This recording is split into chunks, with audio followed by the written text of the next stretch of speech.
Ladies and gentlemen, my name's Tom Richards. I'm the Assistant Chief Constable of the Kent and Essex Serious Crime Directorate. As you know, my officers are investigating the murder of PCSO Julia James.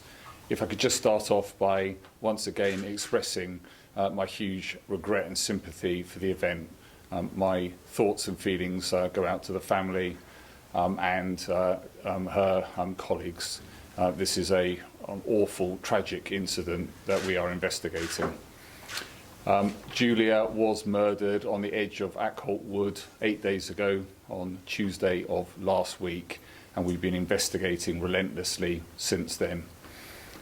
Today we have released a photograph of Julia wearing the clothes that she was wearing when she was murdered. You'll see some dark-coloured Wellington-style boots, some blue jeans and a light-coloured blue waterproof coat with a hood. You'll also see her dog, Toby, who was with her at the time she was murdered. I'm hoping that these images will spark a memory in someone, will help someone recall what they saw that could be of assistance to the investigation. I would like to thank particularly the local residents of Snowdown and Aylsham. They've been massively supportive and patient with the investigation. They've provided over 700 pieces of information to the investigation team. That is so important. It's helping us to piece together everything that happened at that time. I would again appeal for anybody who has any information, any recollection, anybody who was in that location on Monday, Tuesday or Wednesday last week in the area of the woods and fields to the south of Aylsham. Thank you. Simon Jones from BBC. The dog stayed with Julia. Have you managed to gain any evidence from DNA from the dog at all? We've got a very considerable forensic strategy, as you would expect. It does include the dog. That is being staged through the laboratories. I'm not in a position, it wouldn't be appropriate for me to give a running commentary on the many exhibits and the forensic strategy that we have underway, but of course we've considered all opportunities around Toby. Have you managed to actually ascertain the time you think she was killed? Because there is quite a time frame. What do you know the time frame when she left home to when she was killed? We were called shortly after 4 p.m. On Tuesday of last week, 8 minutes past 4, by members of the public who came across her. We are, of course, now working backwards from that time, looking at every opportunity, communications, data, many reports, as I said, over 700 pieces of separate information from members of the public to help us narrow that down. But of course, it's not going to be possible or appropriate for me to give you a precise time, if that ever is possible, of course. Mr. Richards, Sheikh Abati, Man Online. You mentioned that you were looking for people to come forward Monday, Tuesday and Wednesday. Why is that? Why the Monday before? Well, of course, we're particularly interested in Tuesday itself. But as you know, I'm keeping an open mind. I do not know the motive of this attack. I do not know if it's somebody she knew. I do not know if it's a stranger attack. Of course, that possibility is particularly frightening to local residents. I don't know, therefore, if it's someone who's regularly in the area, therefore increasing it to a 3-day period. But we're genuinely interested in any information. If anybody has got any concerns, any suspicions, we really want to hear about it. We'll be calling house to house in Aylsham. That process has already started. It's really important that we give people an opportunity to provide any information and, of course, raise any concerns with us. Yeah. Well, there's been some reports that she may have been followed the day before on the Monday. Have you any clues on any sort of realistic line on that at all? As I said before, I'm not going to give a running commentary on every piece of information. We are really grateful to the public. They've given us some incredibly helpful information. We are triaging that. We're prioritising where appropriate. We have many priority lines of inquiry, but I'm not going to speak about individual pieces of information.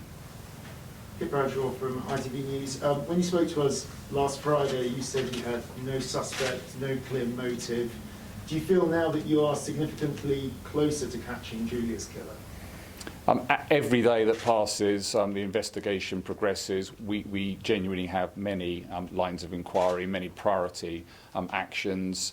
but it would be inappropriate for me to try and guess at a motive. I'm keeping my options completely open. I'm going to allow the investigation team to become blinkered in any way. We need to consider every option, and we continue to do that. And is it still the case that you have no suspects and no clear motive identified? Nobody has been arrested at this stage, and you're absolutely right. We do not know with any certainty what the motive of this attack is. There are clearly a number of possibilities. And earlier today we saw quite a big search operation in Women's Wold, about a mile and a half from the crime scene. Can you shed any light on what your officers are looking for quite away from the crime scene itself? Well, we're searching a number of locations, as you're clearly aware. We're trying to establish the route that the offender approached the location where Julia was murdered, and of course the route, if different, that the offender left that location. So we're considering a wide range of locations in the hope that it gives us that crucial piece of evidence. If you have no clear motive and no suspect, where does the investigation go from there? I'm fortunately in possession of an absolutely fantastic specialist murder investigation team. They're within the Serious Crime Directorate. This is what they do for a living. It's a hugely challenging investigation. Of course, in many such investigations, we have a suspect right from the outset or very early on. It's what makes it so challenging, but it's why we've dedicated our most experienced investigators. It's why we're keeping that open mind and we're looking at every single possibility. But of course, it's why I'm appealing today for as much assistance from the public as possible. I think the public are one of our most important assets in this investigation, and they've been absolutely fantastic in their support, but I do need that to continue, and I'm hoping the picture we've released today might just spark a memory in someone. Sam Lennon from the Dove Mercury. What is it you would need from the public above all? For example, piecing together the final steps of our last movements and our last hour or so, sight of anybody acting suspiciously in the area. What would be the most important piece of information you could have right now? I mean, of course, what is particularly helpful to us is anybody who actually saw Julia herself or saw anybody in the area to the south of Elsham that I've described. That's actually crucial for us. We're trying to establish who was in the area at the time so that we can speak to them and help to piece together exactly what happened. So do you have any idea of how the killer arrived or left? Was there a vehicle?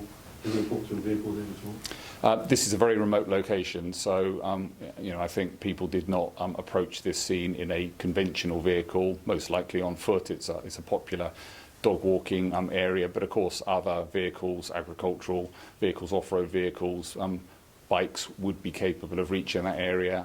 Again, we're considering every option, and of course we're studying the area very carefully, but we've got to be careful that we keep that open mind because it's popular. It's a leisure area.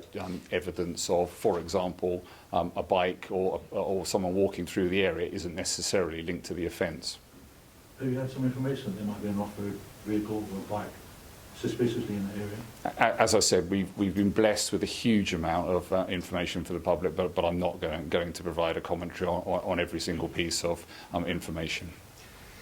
Do you have any, I know the things you can't say too much about, but do you have an abundance of forensic information perhaps to keep you moving? Forensic evidence is absolutely key to every such investigation. So yeah, we've got a large team of dedicated forensic specialists and experts who are examining the scene. As you've seen, we're doing a fingertip search of the scene. That is going to take a long time. I'm going to need the continued support of the local community. We are likely to be in that area for a number of weeks, but it's absolutely crucial that we exploit every single forensic opportunity from that scene, and we'll do that in a staged way, and of course hope that will bring us a breakthrough. Andy Robinson for our press agency. There's been reports in the weeks and days before and after of multiple offences such as dog napping in Nonnington, exposure in Nonnington, and more recently a man approaching children asking for pictures. Are these reports forming part of your investigation? We're considering all information, so you're absolutely right. Many members of the public have provided information. We're scouring all of that information to see whether we think it's relevant, to see whether we think it informs the investigation. The level of motivation and interest from the public to provide information, of course, presents us with challenges. It's a huge amount of data, but I'd much rather that than the alternative, and it's really helping us piece together the activity in the area while we try to work out what is relevant and what is not. Sorry, go. After you. Local people will still notice a big police presence. You say you have a lot of officers down there. 8 days on now, can you give a sense of how many of those officers are public reassurance? We've seen lots of foot patrols in the area, and how many are part of your team who are actively involved in the investigation? More officers at the scene are there as part of the investigation, but of course, as you rightly say, reassuring the public is hugely important. Of course, this is a really concerning incident. But yeah, we have a wide range of officers. We have officers preserving the integrity of the crime scenes, which are very large. We have specialist search officers, specialist forensic officers, investigators, and then of course officers reassuring the public. And as I mentioned before, we're going house to house in Aylsham and Snowdown, giving the public an opportunity to speak with us, share information with us, and also share their concerns, of course. And the DCC said last week, I think, that there were hundreds of officers on the investigation. Is that still the case? Yes, it most certainly is. It's a huge priority to the organisation. And so, what forensics were going to tell you about the kind of instrument or weapon that was used to hit him? That's not something that I'm prepared to divulge at this stage, but it is fair to say that Julia died from very significant injuries to her head, and of course that forms a significant part of our forensic strategy and investigation. Do you know what the instrument was, even though you're not going to tell us? I'm not going to comment. Thanks. Are you still looking for the weapon? Again, it's not appropriate for me to get into detail. It's really important if we bring someone to justice that a jury hears this evidence as cleanly as possible. So I'm not going to be drawn on specifics of the case. Can you tell us how Julia James' family are coping? An incredibly difficult time for the family, of course. They're being incredibly supportive of us. They're being very brave, very courageous, but of course it's having taking a huge toll on the family, and we're ensuring that they get all the possible support from a range of experts, including specially trained officers, to support vulnerable victims. Can you say how many times, would you be able to tell us how many times she was struck? I'm not prepared to divulge that level of detail, but of course it's a consideration for the investigation. A bit more than that, yeah. Was she able to put up any defence in terms of forensic part? You're all straying, understandably, into a level of detail that wouldn't be appropriate for me to divulge. Of course, that's part of our investigation and our forensic strategy and our examination of Julia, but it's not something I'm prepared to talk about. How have the National Crime Agency assisted the investigation? The National Crime Agency, among other things, help coordinate experts and specialist technical advice. That's completely usual. We use NCA experts on probably every homicide investigation that we conduct. They've been massively helpful on this occasion with a wide range of specialists, and of course they have assisted us, as other organisations have, with some search resources as well, because it's such a large area to search. Thank you. How confident are you of catching the killer?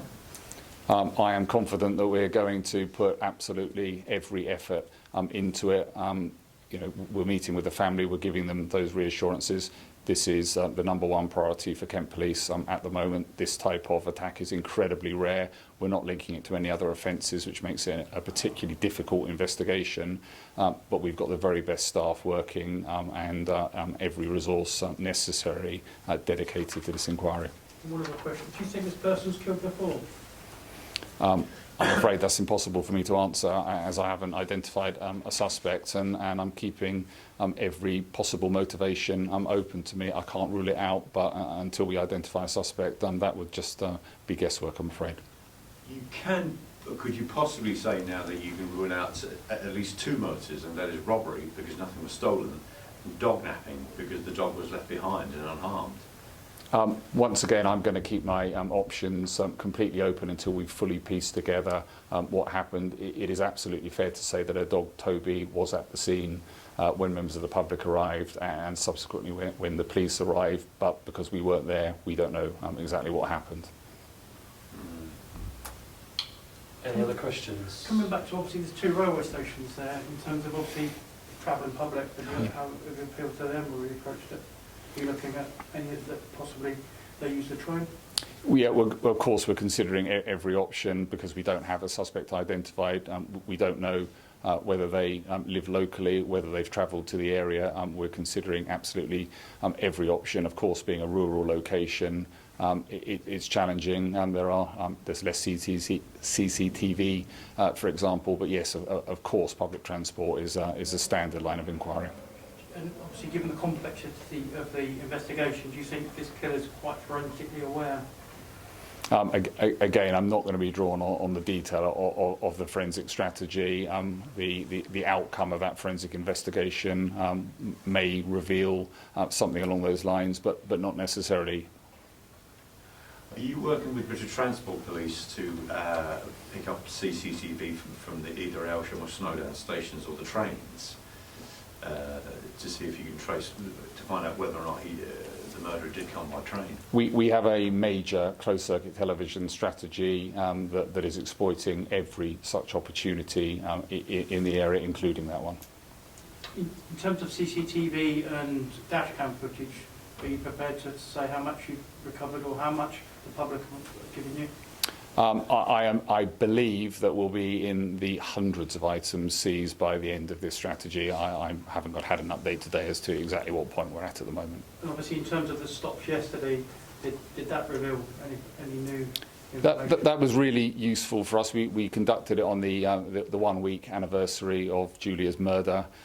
We stopped 189 vehicles. The public were hugely supportive, provided a lot of information to the investigation. And again, I appeal for that approach and attitude from local residents and residents further afield to continue. We really need every possible piece of information to help us piece together exactly what happened to Julia.